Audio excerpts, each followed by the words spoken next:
आजच्या कीर्तनामध्ये संस्कार हे अक्षर घेऊन घरी जायचंय महाराज. दरवर्षी साल आम्हाला माहितीये, शिवाजी राजे आम्हाला माहितीये, मासाहेब जिजाऊ आम्हाला माहितीये. महाराष्ट्रात ज्यावेळेला 5 सुलतानी सत्ता थया थया थया थया नाचत होत्या महाराज या महाराष्ट्राच्या उरावर, ज्यावेळेला खंडागळे नावाचा जो सरदार होता त्याचा हत्ती पिसळला आणि पिसळलेल्या हत्तीला पकडण्याकरता जाधव पुढे येतात, संभाजी भोसले पुढे येतात. संभाजी भोसले म्हणजे मासाहेब जिजाऊंचे धीर आहेत आणि दत्तोजी जाधव म्हणजे मासाहेब जिजाऊंचे बंधू आहेत महाराज. संभाजी भोसले ज्यावेळेला त्या हत्तीला मारण्याकरता पुढे सरकवतात त्यावेळेला दत्तोजी जाधव म्हणतात, ओ भोसले, अहो पिसळलेल्या हत्तीला पकडणं म्हणजे कुत्र्याला पकडणं इतकं सोपं आहे का काय? ते वर्मावर बोट ठेवलं महाराज. राग आला, एक घाव त्या हत्तीच्या मस्तकावर पडला, हा रक्ताचा पाट व्हायला लागला. पण ही घटना इथं थांबली असती तर बरं झालं असतं महाराज. आता संभाजी भोसले आणि दत्तोजी जाधव एकमेकांना भिडले गेले आणि संभाजी भोसले आणि दत्तोजी जाधवांना ठार केलं.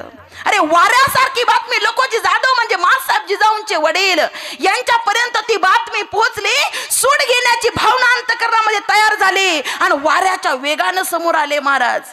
हातातली तलवार काढली, समोर पाहिलं नाही कोण आहे, असा हातावर घाव बसला. समोर जी व्यक्ती उभी होती ते स्वतःच्या एकुलत्या एक मुलीचे पती होते, शहाजीराजे भोसले.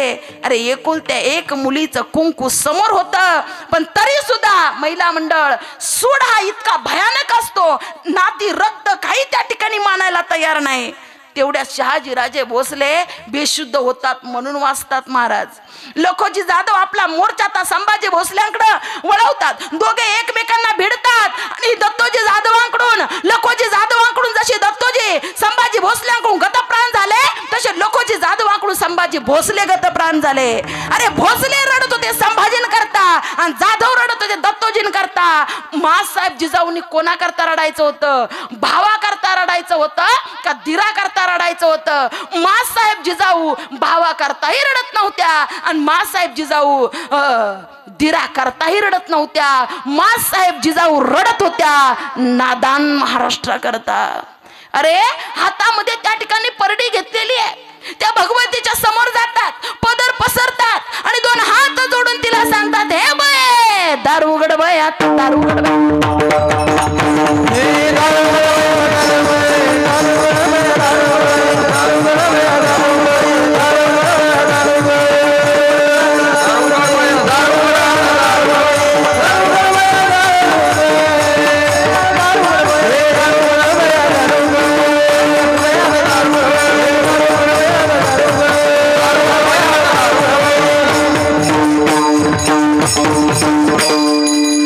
आळंदीची ज्ञानाई दार उघड, पंढरीची विठाई दार उघड, अरे कोल्हापूरची अंबाबाई दार उघड, तुळजाभवानी मा दार उघड. या अन्याय अत्याचाराला नष्ट करण्याकरता, महाराष्ट्रामध्ये मराठ्यांचं राज्य येण्याकरता, महाराष्ट्रामध्ये गोरगरिबांचं राज्य येण्याकरता हे मा तुला दार उघडावं लागेल. एकदा चान्स दे, हात पसरावा, पदर पसरावा आणि त्या जगदंबा मातेला हात जोडावे. आणि जगदंबा मा सुद्धा त्या ठिकाणी प्रसन्न झाल्या महाराज.